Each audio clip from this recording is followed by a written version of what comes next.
आज विकी और मिताली का प्यार मुकम्मल हो चुका था। इधर दूसरी तरफ रिया भी उसी बीच पर बैठी आसमान को ताक रही थी, जहां राज उससे कुछ ही दूरी पर बैठा समुद्र को देख रहा था।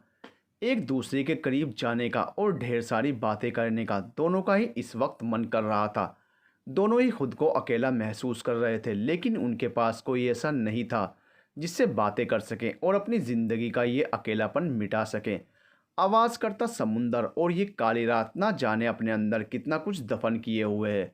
रिया की ज्यादातर खामोशी उसे अंदर ही अंदर तोड़ रही थी, जिससे उसने हंसना मुस्कुराना छोड़ दिया था और लोगों से मिलना बंद कर दिया था। और वहीं राज अपने गुस्से को कंट्रोल नहीं कर पाता था और लोगों से बातें कम और चीखना चिल्लाना ज़्यादा हो गया था, जिसकी वजह से लोग उसके गुस्से से डरने लगे थे।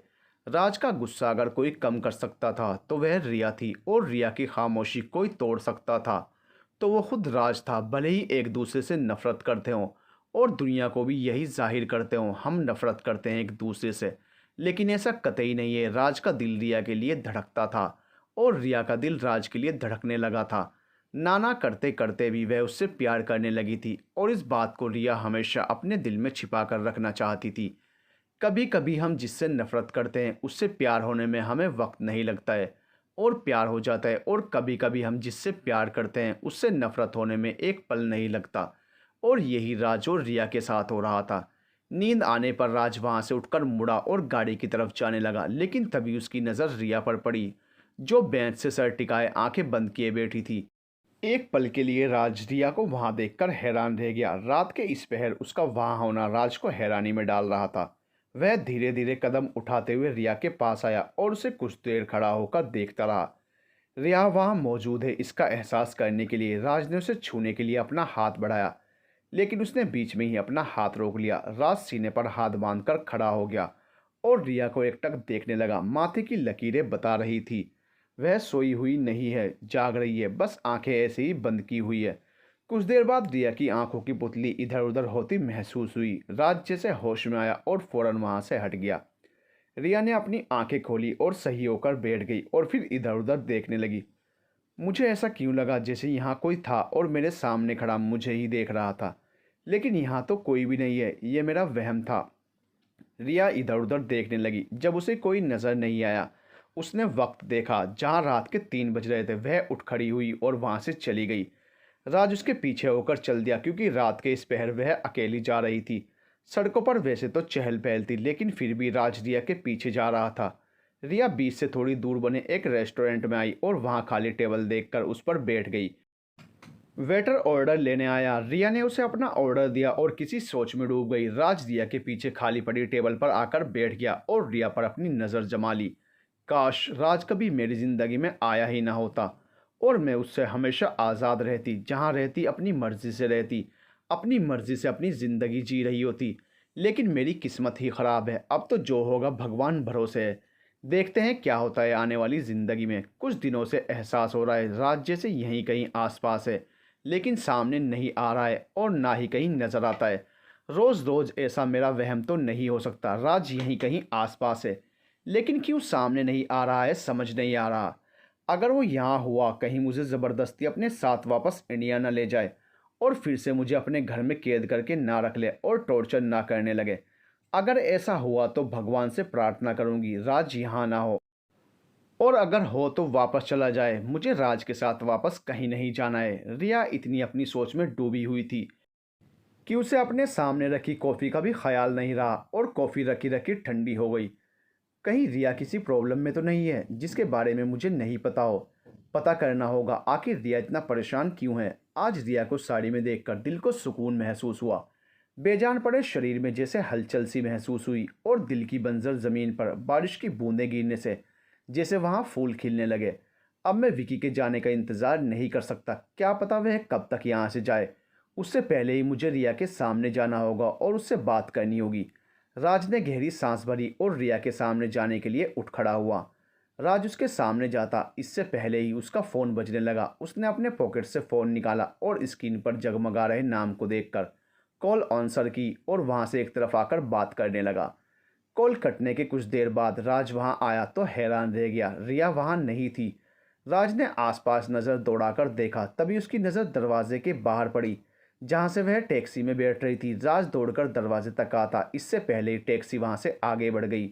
उसने फौरन दूसरी टैक्सी की और रिया जिस टैक्सी में थी उसके पीछे चला गया। तकरीबन 1 घंटे बाद टैक्सी रिया के फ्लैट के सामने आकर रुकी। रिया टैक्सी से बाहर आई और टैक्सी वाले को पैसे देकर अंदर की तरफ बढ़ने लगी। तभी अचानक उसकी नज़र कुछ दूर खड़ी टैक्सी पर पड़ी, जिसमें कोई बैठा था, लेकिन कौन था ये उसे अच्छे से दिखाई नहीं दे रहा था। रिया ने एक नज़र टैक्सी पर डाली और वहाँ से अंदर बढ़ गई। उसने अपने बैग से डोर की चाबी निकाली और डोर खोलकर अंदर चली गई। रिया के जाने के बाद राज टैक्सी वाले से बोला, यहाँ से होटल चलो। रिया ने दरवाज़ा अच्छे से बंद किया और अपने रूम में आकर बैग टेबल पर रखा और वॉशरूम में चली गई। कुछ देर बाद वह वॉशरूम से बाहर आई और बेड पर आकर लेट गई, लेकिन नींद उसकी आंखों से कोसों दूर थी। फिर भी वह आंखें बंद किए सोने की कोशिश कर रही थी। बार बार दिमाग में आ रहे राज के ख्याल को दिमाग से निकालने की कोशिश कर रही थी। इधर विनोद लिविंग रूम में किसी गहरी सोच में बैठे थे। रेखा वहीं बैठे उन्हें देख रही थी। वह जानती थी विनोद क्यों और किस लिए इतने परेशान हैं, लेकिन फिर भी रेखा उनके कंधे पर हाथ रखकर बोली, क्या हुआ, आप इतने परेशान क्यों हैं? विनोद ने रेखा की तरफ देखा और बोले, तुम नहीं जानती मेरी परेशानी की वजह। विनोद, जो हो गया उसे हम बदल नहीं सकते, लेकिन राज रिया को ढूंढ तो रहा है ना, और मुझे भरोसा है राज रिया को ढूंढकर वापस ले आएगा। तुम्हें क्या लगता है, रिया को अगर राज ने ढूंढ लिया तो वह उसके साथ वापस यहाँ आ जाएगी? ऐसी जगह जहाँ उस बच्ची के साथ ऐसा सलूक होता हो? कभी नहीं आएगी रिया यहाँ। राज ने हमें रिया और उसके परिवार की नज़रों में तो गिरा दिया है, हम खुद भी अपनी नज़रों में गिर गए हैं। रिया से माफ़ी मांगना चाहते हैं। अगर पता होता राज उससे शादी करके उसके साथ ऐसा कुछ करने वाला है तो मैं कभी रिया की शादी उससे नहीं होने देता। अब तो नरेंद्र जी के सामने जाने से भी शर्मिंदगी महसूस होती है। विनोद, क्या पता रिया ने कुछ ऐसा किया हो राज के साथ जिसकी वजह से राज ने उसे घर से जाने के लिए मजबूर कर दिया। तुम राज की माँ हो, इसलिए राज की माँ बनकर सोच रही हो। एक बार रिया की माँ की जगह खुद को रखकर सोचो और तब बोलना राज ने रिया के साथ ऐसा क्यों किया और रिया घर छोड़कर क्यों चली गई। विनोद, आप ये सब मुझ पर क्यों थोप रहे हैं? क्योंकि तुम ये फालतू की बातें कर रही हो। अच्छा छोड़िए इतना गुस्सा करना और चलकर खाना खा लीजिए। मुझे अभी भूख नहीं है। विनोद अपना गुस्सा खाने पर क्यों निकाल रहे हैं? रेखा, तुम जाओ, मुझे भूख नहीं है, जब भूख होगी तब खा लूँगा खाना। अच्छा, मुझे पूछना था आपसे, रात से आपकी बात हुई कि नहीं? काफ़ी दिनों से उससे बात नहीं हो पाई है और उसका फ़ोन भी बंद है।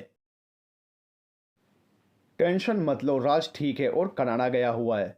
कनाडा कब गया? आपकी बात हुई राज से? राज से मेरी बात नहीं हुई है और ना ही मैं अब उससे बात करना चाहता हूँ। ये सब समर ने बताया है मुझे। लेकिन कनाडा क्यों गया है? रिया को ढूंढने गया है। रिया कनाडा कैसे जा सकती है, वो भी इतनी दूर?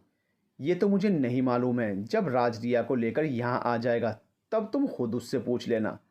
इधर नरेंद्र अभी भी रिया के लिए परेशान थे। 1 हफ्ता होने को आया था, लेकिन राज अभी तक रिया को यहाँ लेकर नहीं आया था और ना ही उस दिन के बाद से उनकी उससे बात हुई थी। नरेंद्र परेशान से रंजन के रूम में आए, जहाँ वह कुछ फाइल लिए बैठा था और काम कर रहा था। नरेंद्र उसे देखकर बोले, रंजन, तुम्हारी रात से बात हुई है क्या? रंजन खड़े होकर उनके पास आते हुए बोला, नहीं बाबूजी, उस दिन के बाद से मेरी रात से कोई बात नहीं हुई है। क्यों, क्या हुआ? सब ठीक तो है? सब ठीक है रंजन, बस हमें रिया की चिंता हो रही थी। अजीब अजीब से ख्याल दिल में आ रहे हैं। हम एक बार रिया से बात करना चाहते हैं। अभी तो वहाँ रात हो रही होगी बाबूजी, जैसे ही वहाँ सुबह होगी मैं आपकी बात रात से करवा दूंगा। आप टेंशन न लें, रिया बिल्कुल ठीक है। हमारा रिया से अभी बात करने का मन कर रहा है। तुम देखो राज को फ़ोन करके, शायद वो जाग रहा हो। ठीक है, मैं करता हूँ राज को फ़ोन। इतना बोलकर रंजन ने टेबल पर रखा अपना फ़ोन उठाया और राज का नंबर मिलाकर फ़ोन कान से लगा लिया। बेल तो जा रही है लेकिन वह फ़ोन नहीं उठा रहा है। रंजन फ़ोन कान से हटाकर बोला, ठीक है, जब राज का फ़ोन लग जाए तब हमारी उससे बात करवा देना। इतना बोलकर नरेंद्र वहाँ से चले गए और रंजन एक बार फिर राज का नंबर मिलाकर देखने लगा। और फिर इसी तरह 15 दिन बीत गए, लेकिन राज इस बीच रिया से मिल ही नहीं पाया। आज विकी का वापस इंडिया जाने का दिन था। मिताली उसे एयरपोर्ट पर छोड़ने गई थी और रिया घर पर ही थी। कुछ काम पड़े थे पेंडिंग, जिन्हें वह कर रही थी और साथ साथ ऑफिस का काम भी कर रही थी। तभी डोरबेल बजी। फाइल पर झुक रही रिया का ध्यान डोरबेल पर गया। उसे लगा मिताली होगी, इसलिए वह बेपरवाह सी उठकर दरवाजे के पास आई और दरवाज़ा खोल दिया। लेकिन सामने खड़े शख्स को देखकर रिया की आंखें हैरानी से बड़ी बड़ी हो गई और घबराहट होने लगी। तुम, उसने पीछे कदम लेते हुए बोला। रिया, घबराओ नहीं, मैं तुम्हें कुछ नहीं कहूँगा, तुमसे बस बात करने आया हूँ। राज उसे डरते हुए देखकर अंदर आते हुए बोला, मुझे तुमसे बात नहीं करनी है, जाओ यहाँ से।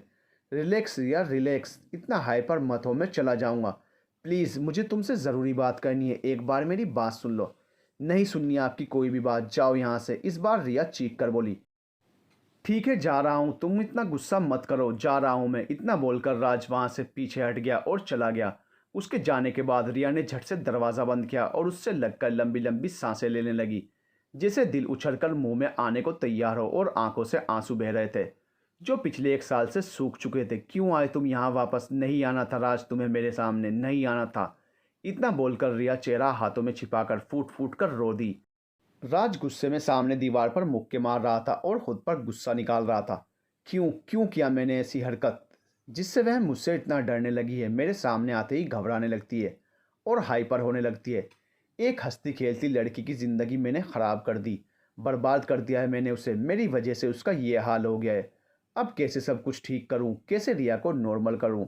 अगर उसका यही हाल रहा तो रिया कभी मेरे साथ इंडिया नहीं जाएगी। बहुत बुरा हूं मैं, बहुत ज़्यादा बुरा। मेरे साथ यही होना चाहिए था, यही डिज़र्व करता हूँ मैं। एक बार फिर राज ने अपना हाथ दीवार पर मारा और तब तक मारता रहा जब तक उसका हाथ पूरी तरह जख्मी नहीं हो गया। रिया अपने रूम में फाइल हाथ में लिए बैठी थी। मिताली जब से आई थी रिया को ऐसे ही गुमसुम बैठा देख रही थी। वह रिया के पास आई और उसके कंधे पर हाथ रखा, जिससे रिया ने चौंक कर मिताली की तरफ देखा। क्या हुआ है? तू मुझे देखकर चौंक क्यों गई? कुछ हुआ है क्या? नहीं तो, रिया इधर उधर देखते हुए बोली। अगर कुछ नहीं हुआ है तो कहाँ खोई हुई है? मैं बस थोड़ा परेशान हूँ काम को लेकर, रिया उससे नज़र चुरा कर बोली। अच्छा, और ये इतनी सी बात पर तू मुझसे नज़रें चुरा कर बोल रही है? रिया, हमने कभी एक दूसरे से कुछ नहीं छिपाया है, बता क्या बात है? रिया ने गहरी सांस भरी और मिताली की तरफ देखकर बोली। राज यहाँ आया था। रिया के इतना बोलते ही मिताली हैरानी से उसे देखने लगी और बोली, राज यहाँ आया था? लेकिन कब? जब तू विकी को एयरपोर्ट छोड़ने गई थी। ओ माय गॉड, मैं राज से मिलने से रह गई, आज उससे मेरी भी मुलाकात हो ही जाती। मैं मजाक नहीं कर रही हूँ, सच बोल रही हूँ। राज यहाँ आया था। मेरी जान, मैंने कब कहा तू मजाक कर रही है? जब तू इतनी गुमसुम थी तभी मुझे लगा था कोई बात तो है जो तुम्हें परेशान कर रही है। लेकिन तू राज के आने की बात सुनकर खुश होने के बजाय इतनी उदास और परेशान क्यों है? मिताली, तू भी जानती है उसके साथ रहकर मेरी क्या हालत हो गई थी और उससे ही बचकर मैं यहाँ आई थी और अब वह यहाँ भी आ गया। तू राज से इतना डर क्यों रही है? तू भी तो उससे प्यार करने लगी है, फिर ये डर कैसा और क्यों? पता नहीं और समझ नहीं आ रहा है। उसके सामने आते ही मुझे क्या हो जाता है, पूरा जिस्म डर से कांपने लगता है क्योंकि तेरे दिल में उसके लिए डर बैठ गया है और उसके सामने आते ही तू डर से कांपने लगती है। एक बार अपने दिल से उसके लिए डर निकाल और उससे बात करके देख, क्या पता वह तुम्हें वापस लेने आया हो। वापस ले जाकर वह मुझे फिर से अपने घर में कैद करके रखेगा, ये बात मैं जानती हूँ। रिया, तू इतना सोच क्यों रही है यार? अच्छा सोच, अच्छा सोचना। और राज से एक बार बात तो करके देख। तू बोले तो मैं उससे बात करके देखती हूँ ना। नहीं, मुझे राज से कोई बात नहीं करनी है और तू भी उससे बात नहीं करेगी, उसने खड़े होकर बोला और वॉशरूम में चली गई। ये लड़की पागल हो गई है। एक बार राज से बात करने के बाद अगर सब सही हो जाता है तो उससे बात करने में हर्ज ही क्या है? लेकिन ये तो महारानी उसे देखकर ही डर जाती है। मुझे ही कुछ करना होगा और इन दोनों की बात करवाने के लिए कुछ सोचना होगा। रिया वॉशरूम से आई और आईने के सामने खड़ी होकर खुद को देखने लगी। एक वक्त था जब उसकी आंखों में चमक हुआ करती थी, लेकिन आज इन आंखों से जैसे सारी चमक गायब हो गई थी और आंखों के साथ साथ शरीर भी बेजान हो गया था। रिया ने अपने चेहरे पर पानी के छींटे मारे और चेहरा टॉवल से साफ करते हुए बाहर आई, जहां मिताली अभी भी बैठी हुई थी। तो अभी तक यहीं है? विकी की याद आ रही है? मिताली खड़ा होकर बोली। विकी की याद तो हर वक्त ही आती रहती है और आती रहेगी, लेकिन फिलहाल मैं कुछ और ही सोच रही थी। बाय द वे, तू कर अपना काम, मैं तेरे लिए चाय बना देती हूँ। उसने हाँ में गर्दन हिलाई और वापस फाइल खोलकर बैठ गई।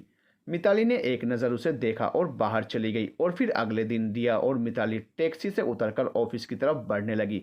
अचानक रिया की नज़र सड़क किनारे खड़े राज पर पड़ी, जो उसे ही देख रहा था, लेकिन वह राज को इग्नोर करके आगे बढ़ गई। मिताली ने भी राज को वहां खड़े देख लिया था, वह भी रिया के साथ अंदर चली गई। रिया, ऑफिस के बाहर राज खड़ा था ना? मिताली ने उसके साथ अपनी डेस्क पर बैठते हुए पूछा। उसने छोटा सा जवाब दिया और सामने रखी फाइल खोलकर देखने लगी। तो तू उससे एक बार बात तो करके देख, क्या पता वह तुमसे माफ़ी मांगने आया हो। मैं नहीं करना चाहती उससे कभी बात, मुझे डर लगता है उससे। पागल मत बन, हम जिससे प्यार करते हैं उससे डरते नहीं हैं, बल्कि वो इंसान हमारी ताकत बन जाता है और सबसे हमें प्रोटेक्ट करने लगता है। क्या पता राज तुमसे प्यार करने लगा हो। मिताली प्लीज़ ये सब बातें करना बंद कर, मेरा पहले से ही दिमाग ख़राब है, और मत कर। रिया अपना सर पकड़कर बोली, ठीक है अब मैं तुम्हें कुछ नहीं बोलूँगी, तुम्हें जो करना है वो करो। इतना बोलकर मिताली भी अपना काम करने लगी। और फिर शाम की छुट्टी के बाद रिया और मिताली ऑफिस से बाहर आई तो देखा राज अभी भी वहीं खड़ा था और रिया को देख रहा था। रिया उसके करीब से निकलकर आगे बढ़ गई और वहां खड़ी टैक्सी में जाकर बैठ गई। मिताली ने एक नज़र रिया को देखा और राज के साइड से निकलते हुए बोली, आपसे बहुत नाराज़ है और डरती भी है, इसलिए इतनी आसानी से नहीं मानने वाली, आपसे मेहनत करवा कर ही मानेगी। मैं मेहनत करने के लिए तैयार हूँ, लेकिन वह बात तो करे, कुछ वक्त लगेगा बात करने भी। इतना बोलकर मिताली भी जाकर टैक्सी में बैठ गई और उसके बैठते ही टैक्सी आगे बढ़ गई। उन्हें जाता देख राज बालों में हाथ फेरकर खुद से बोला, मेहनत तो तुम मुझसे जमकर करवाने वाली हो, लेकिन उसके बदले तुम एक बार मुझसे बात करो और मेरी बात तो सुन लो। जो और जैसा तुम चाहोगी मैं वैसा ही करूँगा। मिताली घर का दरवाज़ा खोलकर अंदर बढ़ते हुए बोली, मुझे लगता है राज बेचारा पूरा दिन वहीं खड़ा रहा है। उसकी बात सुनकर रिया गुस्से में उसके सामने आकर बोली, बोलना क्या चाहती है तू? कल से यही सब बोल रही है, मैं उससे जाकर मिलूं और बात करूं, ये कहना चाहती है तू? तू नहीं जानती मिताली उसने मेरे साथ क्या किया है, इसलिए बार बार ये सब बोलना बंद कर। मुझसे गलती हो गई जो तुम्हें अपने बारे में बताया, नहीं बताना चाहिए था मुझे तुम्हें कुछ भी। इतना बोलकर रिया वहाँ से रोते हुए भागकर अपने कमरे में आ गई। रिया, तुम्हें मेरी बात इस वक्त बुरी लग रही होगी, लेकिन मैं जो भी बोल रही हूँ तेरे भले के लिए ही बोल रही हूँ। तो राज के साथ अपनी ज़िंदगी में आगे बढ़ जाए, यही मैं चाहती हूँ। क्योंकि मैंने राज की आंखों में तेरे लिए प्यार देखा है और मैं तुम दोनों को मिलाकर एक साथ करके रहूँगी। मिताली ने रात का खाना बना दिया था। रिया अभी तक अपने रूम से बाहर नहीं आई थी। मिताली उसके रूम के बाहर आई और दरवाज़ा नॉक करके बोली, गुस्सा बाद में हो जाना मुझसे, आकर पहले डिनर कर ले, मैंने लगा दिया है। जल्दी आओ, मैं तुम्हारा इंतज़ार कर रही हूँ। इतना बोलकर मिताली वहाँ से आकर डाइनिंग टेबल पर बैठ गई और रिया के आने का इंतज़ार करने लगी। थोड़ी देर बाद रिया रूम से बाहर आई और मिताली के सामने वाली चेयर पर बैठ गई और अपनी प्लेट में खाना निकालकर खाने लगी। मिताली ने उसे खामोशी से खाना खाते देखा और फिर खुद भी खाना खाने लगी। थोड़ी देर की खामोशी के बाद मिताली बोली, मैंने ऐसा भी कुछ नहीं कहा था जो तू इतना नाराज़ हो गई और बात भी नहीं कर रही है। रिया ने नज़र उठाकर उसकी तरफ देखा और बोली, मैं अब इस बारे में कोई भी बात नहीं करना चाहती, इसलिए ये बात यहीं ख़त्म कर और कुछ और बात कर। तू एक नंबर की पागल और बेवकूफ़ इंसान है, अपनी ज़िंदगी में खुशी आने ही नहीं देना चाहती। मिताली यार, मेरा सर बहुत दर्द कर रहा है, प्लीज़ तू ये सब बातें करके मेरे सर का दर्द और मत बढ़ा।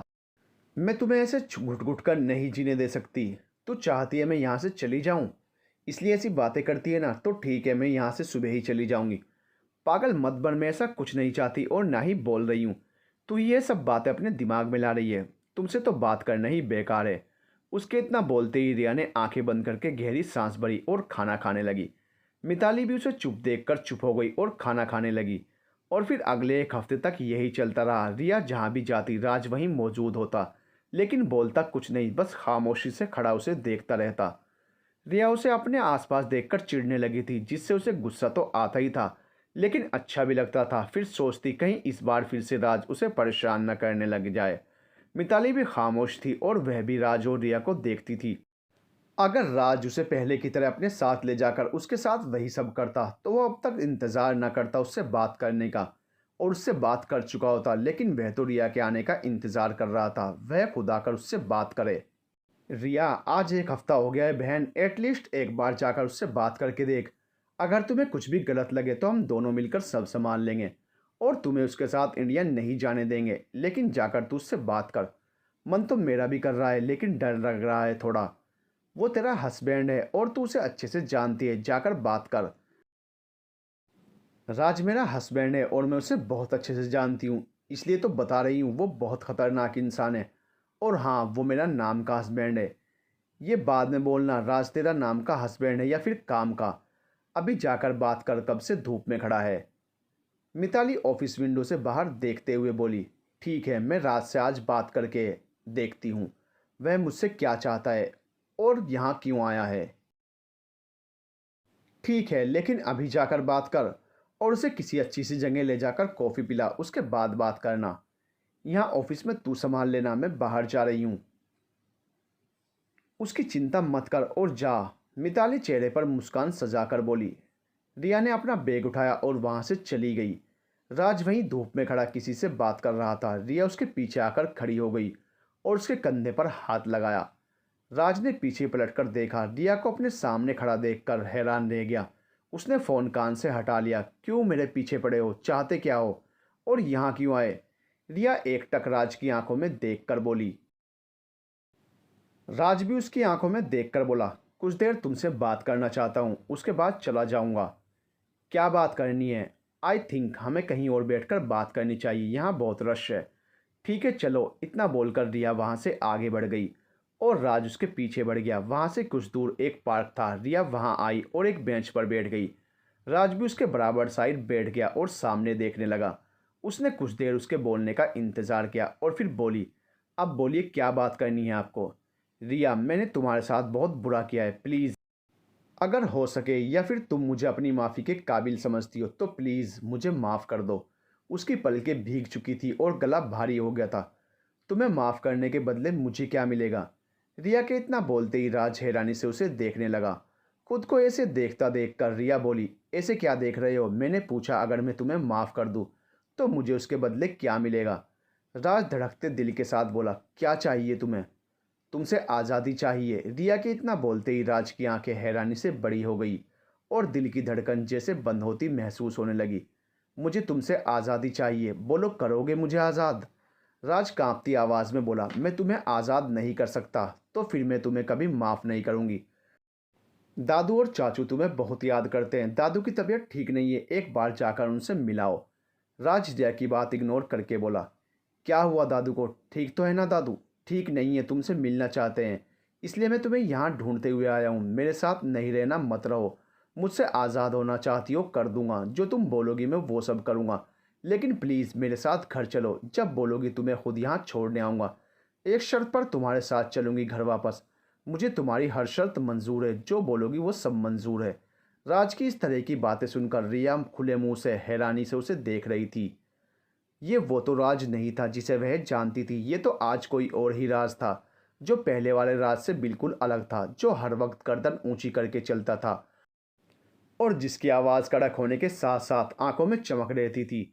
इनमें से आज उसके पास कुछ भी नहीं था। झुकी गर्दन, कपकपाती आवाज़ और सूनी आंखें। रिया के अंदर कुछ टूटता सा महसूस हुआ और दिल में कहीं दर्द सा महसूस हुआ। उसने एक नज़र राज पर डाली और खड़े होकर गहरी सांस भरकर बोली, ठीक है, मैं घर चलने के लिए तैयार हूँ। कब जाना है? रिया के इतना बोलते ही राज के चेहरे पर हल्की मुस्कान आ गई। आज रात की फ़्लाइट है, चलती हूँ, अपनी पैकिंग करनी है घर जाकर। इतना बोलकर रिया वहाँ से जाने लगी। मैं तुम्हें पिक करने आ जाऊँगा, राज ने ऊंची आवाज़ में कहा, जिसे रिया ने सुन लिया, लेकिन वह बिना बोले वहाँ से चली गई। जब से रिया आई थी अपने रूम में बंद थी। मिताली ने एक दो बार उसके रूम के बाहर आकर देखा, लेकिन हर बार दरवाज़ा बंद ही मिला। इसे क्या हुआ है? जब से आई है रूम में ही बंद है। कहीं रात से कोई झगड़ा तो नहीं हो गया जिसकी वजह से रिया अपने रूम में बंद है? मिताली दरवाजे पर हाथ मारकर बोली, रिया रूम में अंदर बंद क्यों है? दरवाज़ा खोल, मुझे तुझसे बात करनी है। उसके इतने बोलते ही रिया ने अंदर से दरवाज़ा खोल दिया और दरवाजे के सामने से हटकर बेड पर रखे बैग में कपड़े रखने लगी। मिताली ने हैरान होकर उसे देखा और बोली, कहाँ जा रही है तू और ये पैकिंग क्यों कर रही है? मैं इंडिया वापस जा रही हूँ। रिया कबर्ड से कपड़े निकाल कर बोली। इंडिया अचानक से जा रही है, लेकिन क्यों? राज ने बताया, दादू की तबीयत ठीक नहीं है और दादू मुझे बहुत याद कर रहे हैं और मिलना चाहते हैं, इसलिए मैं राज के साथ वापस जा रही हूँ। राज के साथ वापस जा रही है? मैं कुछ समझी नहीं हूँ। बता मुझे, राज से तेरी क्या बात हुई और तू उससे बात करने के लिए तैयार नहीं थी, अब तू उसके साथ वापस जा रही है। राज के सामने मैंने कुछ शर्त रखी है और वो मेरी शर्त मान गया है, इसलिए मैं उसके साथ ही वापस जा रही हूँ कुछ दिनों के लिए। क्या मैं जान सकती हूँ क्या शर्त रखी है तूने उसके साथ? शर्त ये रखी है, वो मुझे आज़ाद कर देगा और ज़बरदस्ती मुझे अब कभी अपनी ज़िंदगी में शामिल नहीं करेगा। रिया की शर्त सुनकर मिताली उसे अफसोस से देखने लगी और बोली, तू पागल हो गई है? समझ भी आ रहा है तू क्या शर्त रख रही है उसके सामने? रिया, तू अपने घर जा, इस बात से मैं भी खुश हूँ, लेकिन वहाँ जाकर एक बार राज के बारे में सोच और उसे समझने की कोशिश कर। क्या पता वो सच में बदल गया हो और तुम्हें वापस अपनी ज़िंदगी में लाना चाहता हो। मैं अब उससे दूर रहना चाहती हूँ और इस शादी से भी आज़ाद होना चाहती हूँ। अपनी ज़िंदगी खुश होकर बिताना चाहती हूँ। राज से दूर होकर तू खुश रह लेगी, ये बता मुझे। 1 साल से भी तो खुश होकर रह रही हूँ ना, आगे भी रह लूँगी। तुझसे बात करना बेकार है। अभी मैं तुम्हें कुछ नहीं बोल सकती। जब तू वहाँ से वापस आएगी तब बात करूँगी। वेल, कब की फ़्लाइट है? रात 11 बजे की फ़्लाइट है। अभी 8 बजे है, मैं खाना बना लेती हूँ। तू राज को फ़ोन करके बोल दे हमारे साथ खाना खाकर जाए। मेरे पास उसका नंबर नहीं है। ठीक है, फिर मैं ही कर देती हूँ। तेरे पास राज का नंबर है? तेरे पास कैसे उसका नंबर आया? रिया ने हैरानी से पूछा। इतना हैरान मत हो, कुछ दिन पहले मैंने उससे ही नंबर लिया था। तो अपनी पैकिंग कर, मैं खाना बनाने की तैयारी करती हूँ। इतना बोलकर मिताली वहाँ से चली गई और रिया गर्दन झटक कर पैकिंग करने लगी। और फिर ठीक 9 बजे राज रिया के फ्लैट के सामने टैक्सी से उतरा और टैक्सी वाले को बोला, आधा घंटा यहीं इंतज़ार करो, मुझे और भी जगह जाना है सर, मैं इतनी देर नहीं रुक सकता।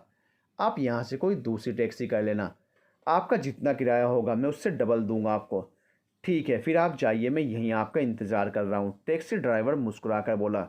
उसके इतना बोलते ही राज वहाँ से दरवाजे पर आया और डोरबेल बजा दी।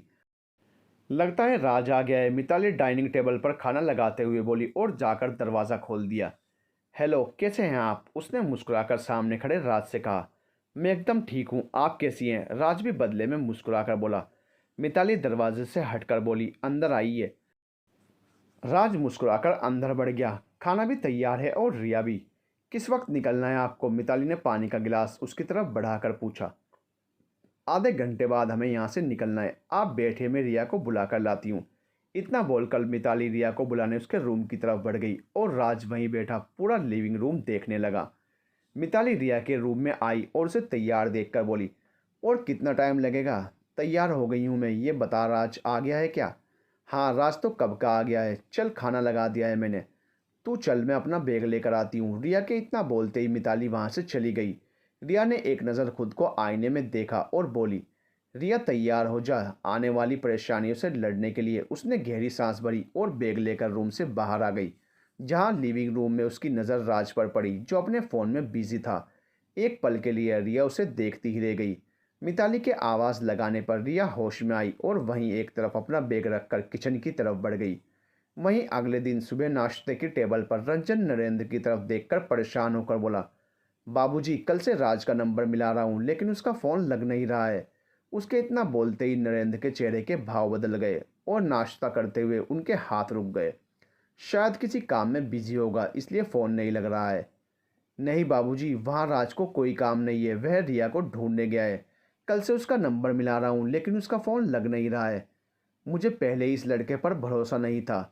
नरेंद्र इतना ही बोले थे जब उनके कानों में आवाज़ पड़ी, दादू, मैंने एक बार आपका भरोसा तोड़ा है, अब मैं बार बार यही गलती नहीं करूँगा। राज की आवाज़ कानों में पड़ते ही नरेंद्र और रंजन ने हैरानी से गर्दन घुमाकर पीछे देखा, जहाँ राज के साथ रिया भी खड़ी थी। रिया को अचानक देखकर नरेंद्र और रंजन खड़े हो गए और नरेंद्र अपनी कुर्सी से उठकर रिया के पास आए और उसे सीने से लगा ली। कहाँ थी मेरी बच्ची? तुम्हें अपने बूढ़े दादू का भी ख्याल नहीं रहा और हमें छोड़कर चली गई। रिया रोते हुए बोली, दादू, मैं बहुत थक गई थी, आपको परेशान नहीं करना चाहती थी, इसलिए यहाँ से चली गई। अब हम तुम्हें कहीं भी नहीं जाने देंगे, चाहे कुछ भी हो जाए, हमेशा अपने पास रखेंगे। रिया नरेंद्र से दूर हुई और बोली, मैं नहीं जा रही हूँ आपको छोड़कर दादू, यहीं आपके पास रहूँगी। रिया और नरेंद्र को एक साथ खड़े देखकर राज बोला, दादू, मैंने अपना काम कर दिया है और आप लोगों से किया वादा निभा दिया है। अगर हो सके तो प्लीज़ मुझे माफ़ कर देना, मैंने आप लोगों का बहुत दिल दुखाया है। प्लीज़ मुझे माफ़ कर देना। नरेंद्र ने अपने पास खड़ी रिया को एक नज़र देखा और फिर राज की तरफ देखकर बोले, जिस दिन रिया ने तुम्हें माफ़ कर दिया उस दिन हम तुम्हें माफ़ कर देंगे। अब जाओ यहाँ से और दोबारा अपनी शक्ल मत दिखाना। और हाँ, एक बात और, 1 हफ्ते के अंदर अंदर तुम तक डिवोर्स पेपर पहुँच जाएंगे, साइन कर देना। उनके इतना बोलते ही राज की आंखों में नमी जमा हो गई। उसने भरी आंखों से रिया की तरफ देखा और वहां से तेजी से निकल गया। राज की आंखों की नमी आंसू बनकर गालों पर फिसल गई और झरझर आंसू गिरने लगे। वह गाड़ी में आकर बैठा और दोनों हाथ चेहरे पर फिराकर गाड़ी स्टार्ट करके आगे बढ़ा दी। राज की आंखों की नमी रिया से छुपी नहीं थी। उसके दिल में कुछ हुआ, वह दरवाजे की तरफ देखती रही। लेकिन फिर बिंदु की आवाज़ पर रिया ने अपना सर झटका और उनसे मिलने लगी। राज वापस हैदराबाद आ गया था और हर वक्त अपने रूम में बंद रहता। उसने ऑफिस तक जाना छोड़ दिया और पूरे दिन रूम में बंद रहता। समर को राज की ऐसी हालत देखकर बहुत तकलीफ हो रही थी। आज ऑफिस से आने के बाद उसने मन बना लिया वह राज से बात करेगा। इसलिए वह ऑफिस से आने के बाद सीधा राज के रूम में चला गया जहां अंधेरा फैला हुआ था। समर ने आगे बढ़कर लाइट ऑन की। उसकी नज़र काउच पर उल्टा सीधा लेटे राज पर पड़ी जो सिगरेट पी रहा था। भाई ये क्या हाल बना लिया है आपने अपना। समर राज के पास आकर उसके हाथ से सिगरेट लेकर नीचे फेंकते हुए बोला और खिड़की खोलकर पर्दा हटा दिया और ड्रेसिंग के पास रखा परफ्यूम उठाकर पूरे रूम में स्प्रे कर दिया और राज के पास बैठकर बोला, ये क्या हाल कर रखा है आपने अपना। पूरा रूम सिगरेट के धुएं से भरा हुआ है। तुम जाओ समर यहाँ से, राज ने उदास होकर बैठते हुए कहा। चला जाऊंगा, कुछ देर आपसे बात करने आया हूँ। एक हफ्ता हो गया है आपको अपने रूम से बाहर निकले हुए। ना खाना खाते हैं और ना ही कहीं बाहर जाते हैं। कब तक ऐसा चलता रहेगा और शेविंग क्यों नहीं करते। ऐसा लग रहा है मैं किसी दाढ़ी वाले बाबा के सामने बैठा हूँ। राज उसकी तरफ देखकर बोला, तुम मजाक बना रहे हो मेरा। To be continued.